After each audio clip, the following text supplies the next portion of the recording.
Hello everyone, welcome to Learn Knowledge. We are starting CS Executive Revision videos for setting up of business, industrial and labor laws, and our first topic of the subject is selection of business organization. Let's learn about our first topic.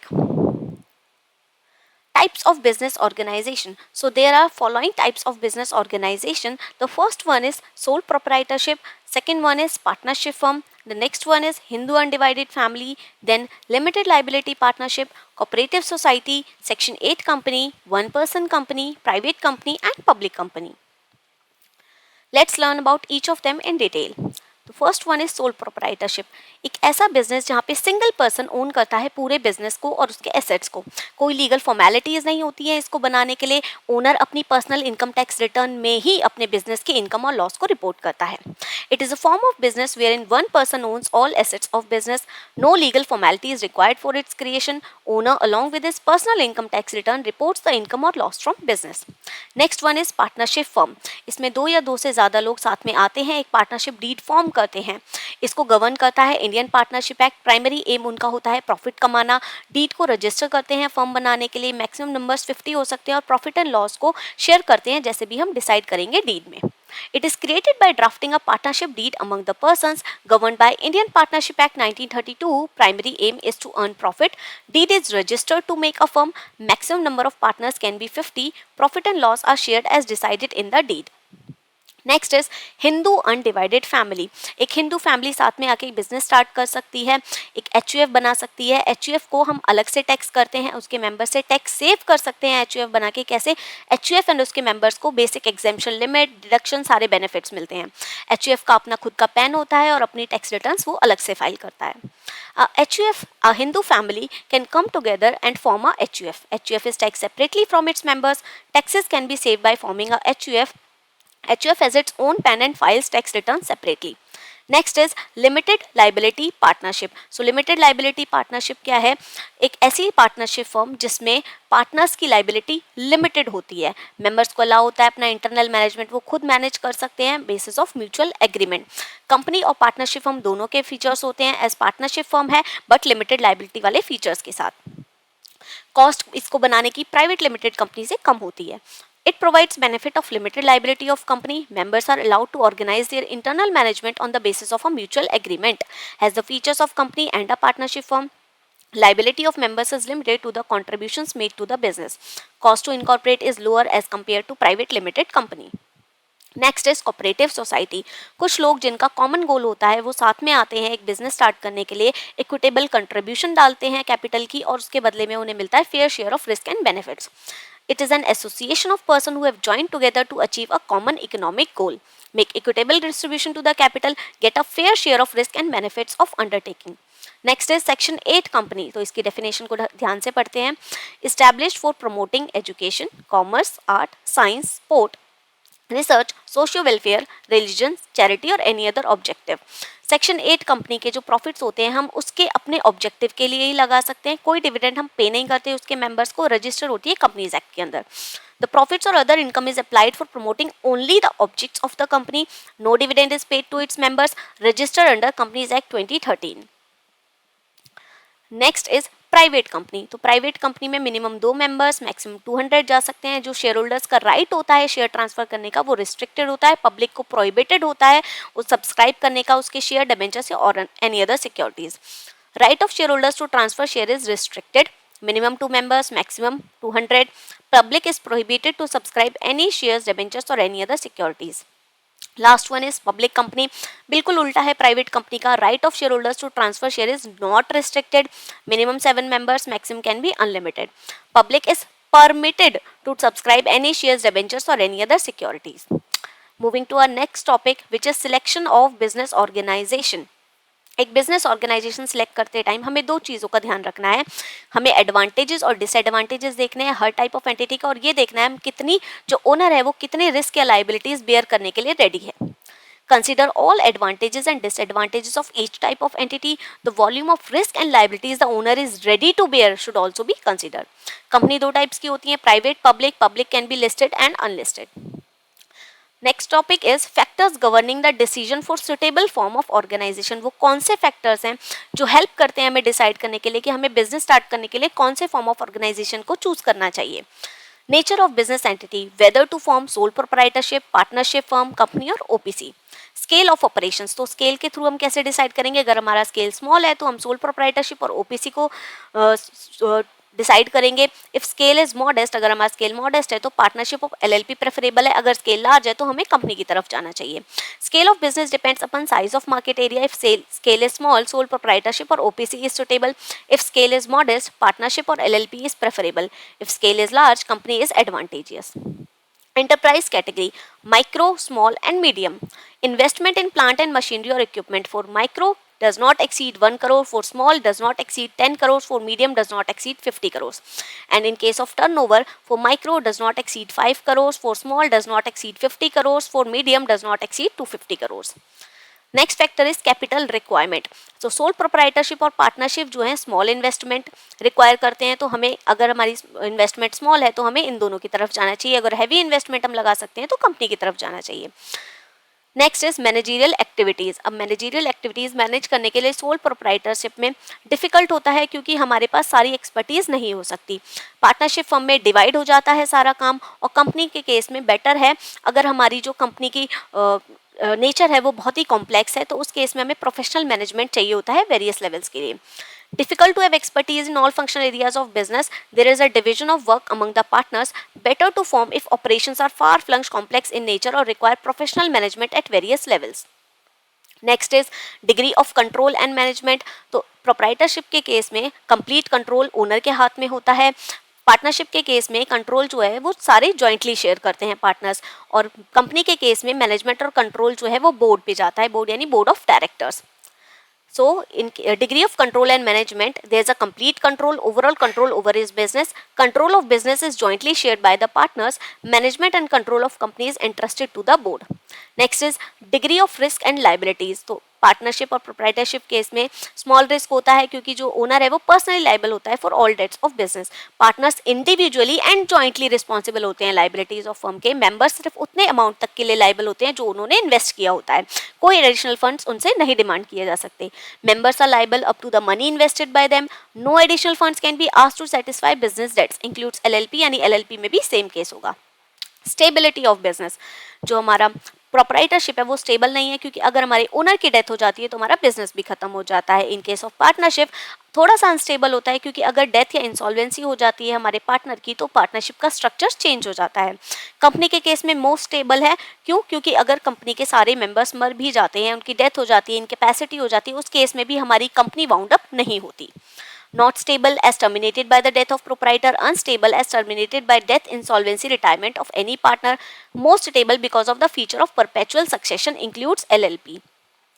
Flexibility of administration, तो partnership और proprietorship के case में क्या होता है, flexibility होती है क्योंकि वो कुछ भी चेंज अगर अपनी एडमिनिस्ट्रेशन में करना चाहते हैं तो वो लीस्ट इनकन्वीनियंस और लॉस के साथ कर सकते हैं। वो चेंज के लिए उन्हें मेजर डिसीजंस नहीं लेने, लोगों की बहुत ज़्यादा परमिशन नहीं लेनी।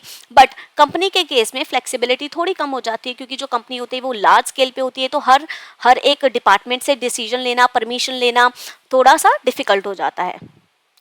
Flexible as any change in an administration can be affected with least inconvenience and loss, same as proprietorship.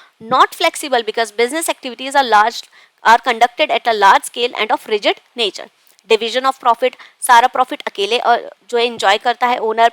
इस केस में पार्टनरशिप में पार्टनर्स के साथ शेयर करना पड़ता है। कंपनी के केस में जो प्रॉफिट्स हैं उन्हें डिविडेंड के थ्रू हम जो है डिवाइड करते हैं अपने मेंबर्स में। रेट ऑफ डिविडेंड जो है वो बोर्ड डिसाइड करता है और मेंबर्स अप्रूव करते हैं। अगर कंपनी के पास ज़्यादा प्रॉफिट हुआ है तो वो बोनस शेयर भी दे सकती है। Enjoy all the profit earn by him, if willing to share the profit, partnership is preferred. Profits are shared as dividend in the proportion of shareholding. Rate of dividend decided by board and approved by shareholder. May issue bonus share as reward. Cost procedure and government regulation. तो इस case में easiest होता है, cost भी cheapest होती है क्योंकि हमारे इसमें गवर्नमेंट रेगुलेशंस नहीं होते हैं, कुछ हमें कोई फॉर्म नहीं करनी है, कोई भी डीड वगैरह। पार्टनरशिप के केस में सिंपल है, इनिशिएट करना सिर्फ डीड बनानी होगी हमें। Dissolution procedure is also simple. Company थोड़ी मोर कॉम्प्लिकेटेड है क्योंकि लॉ के थ्रू बनती है, लॉ के थ्रू डिसॉल्व होती है, एक्सपेंसिव होती है क्योंकि due to different government regulations. Easiest and cheapest, there is no specific government regulation but guided by various state and central laws as a proof of existence. Quite simple to initiate, deed is needed for registration of firm and for tax authorities. Dissolution procedure is also simple. Company is more complicated to form. It is created by law and dissolved by law and operate under provisions of law. Expensive, as there are number of legal formalities. Non-payment of dues may also lead to insolvency and liquidation. Tax implication. Tax liability depends to the extent of profits and the liability of owner is unlimited. कितना tax देना होगा जितना profit earn किया है. Tax liability depends on to the extent of profits and the liability of owner is unlimited. Tax liability relatively higher होती है in case of company. Liability is limited to the value of shares purchased includes LLP. Next is geographical mobility. तो अगर हमें छोटे scale पे करना है, local markets में जाना है, सीजनल प्रोडक्ट्स देने हैं जैसे मैंगोज वगैरह, पेरिशेबल गुड्स में जाना है लाइक मिल्क, ब्रेड वगैरह, उस केस में हमें पार्टनरशिप या प्रोप्राइटरशिप को प्रेफर करना चाहिए. एंड अगर हम अपने प्रोडक्ट को ऑल ओवर इंडिया में मार्केट करना चाहते हैं, उस केस में हमारे लिए कंपनी सुटेबल है. Suitable in case it is propose to market the product और service all over India. Transferability of ownership. तो इस केस में ट्रांसफरेबिलिटी नहीं होती क्योंकि जो ओनर है वो अकेले ही एंजॉय करता है सारे profits and losses. Partner share करते हैं profits and loss in agreed ratio as per the deed.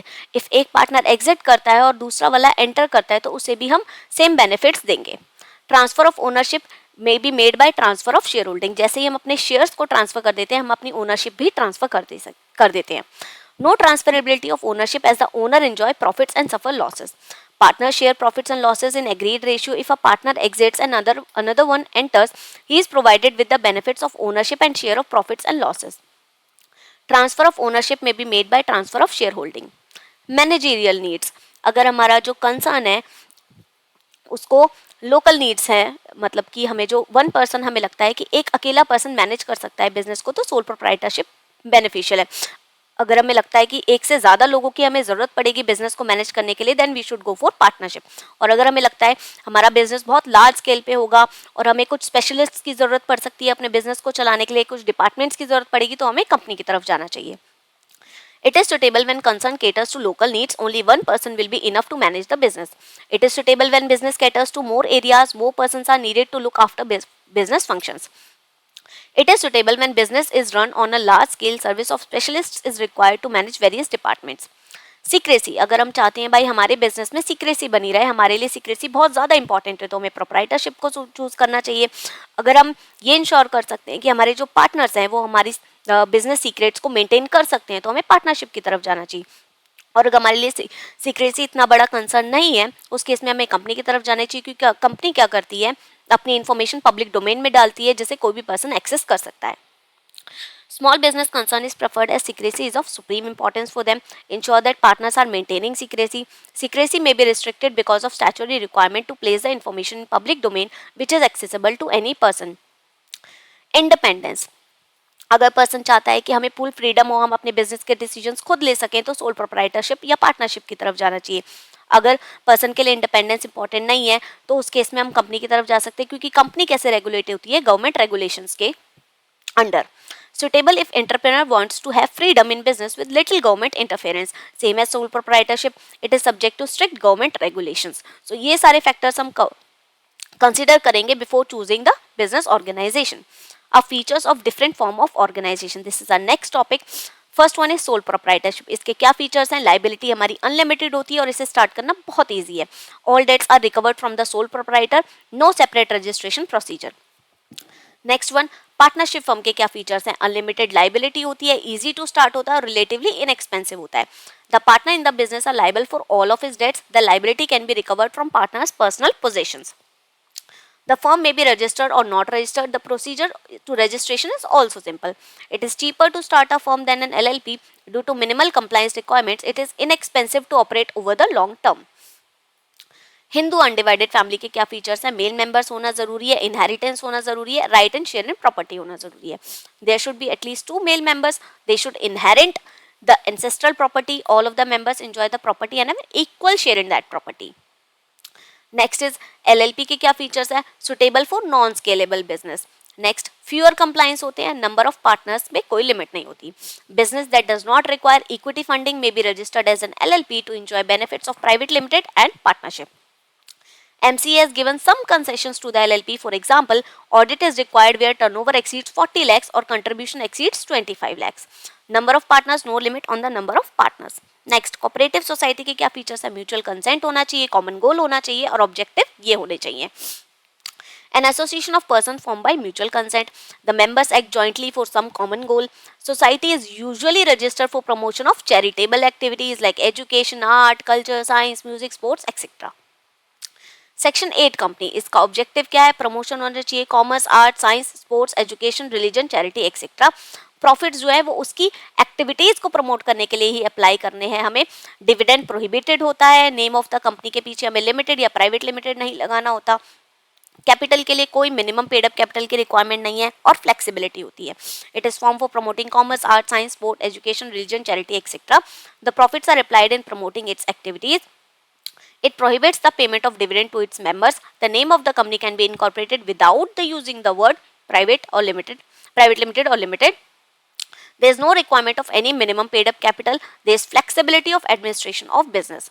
Next is one person company. इसके फीचर्स क्या है? सोलो एंटरप्रेनर्स के लिए बहुत अच्छी चीज है. लो कंप्लायंस रिक्वायरमेंट होती है और मिनिमल टैक्स एडवांटेजेस है. It is an improvement over sole proprietorship as the liability is limited. तो सोल प्रोप्राइटरशिप के केस में लाइबिलिटी हमारी लिमिटेड नहीं होती, बट ओपीसी के केस में लाइबिलिटी लिमिटेड है, तो ये उससे थोड़ी सी इंप्रूवमेंट है. Low compliance requirement, various exemptions दे रखी हैं हमने ओपीसी को, जैसे कि एग्जेम्पशन फ्रॉम होल्डिंग एजीएम. क्योंकि एक पर्सन अपने साथ थोड़ी ना मीटिंग करेगा, इसलिए हमें ये एग्जेम्पशन मिली हुई है. Financial statement and board report सिर्फ एक डायरेक्टर से के थ्रू भी साइन कर सकते हैं. Minimal but tax advantages minimal हैं. Some industry specific tax advantages are provided but taxes are to be paid at a flat rate on profits. कुछ एडवांटेजेस तो मिले हैं बट जो हमारे टैक्सेस हैं वो फ्लैट रेट पे देने होंगे आपको प्रॉफिट्स पर. Company as a choice of business organization for startup. Startup करने के लिए हमारी कंपनी सबसे बेस्ट चॉइस क्यों है? Startups prefer company as a business structure because, इसलिए क्योंकि वो आउटसाइड फंडिंग बहुत इजीली रेज कर सकते हैं. लाइबिलिटी ऑफ शेयर होल्डर्स को लिमिट किया जा सकता है. ऊपर से एम्प्लॉय स्टॉक ऑप्शंस दे सकते हैं हम, ताकि हम टॉप टैलेंट को अट्रैक्ट कर सके, अपने बिजनेस में रोक सके. मोर क्रेडिबिलिटी होती है एलएलपी और पार्टनरशिप की. क्यों? क्योंकि हम एनुअल रिटर्न्स फाइल करते हैं एंड मीटिंग्स होल्ड करते हैं. So startups prefer company as a business structure because it allows outside funding to be raised easily, limits the liability of its shareholders, enables them to offer employee stock options to attract top talent. It has more credibility than an LLP or partnership due to filing of annual returns and holding meetings. So the topic ends here. Thank you for watching. Please hit the like button if you like the video and post your views and queries if any in the comment section, and subscribe for more such revision videos. Next video will be coming soon. Till then, be focused and keep studying. Bye bye.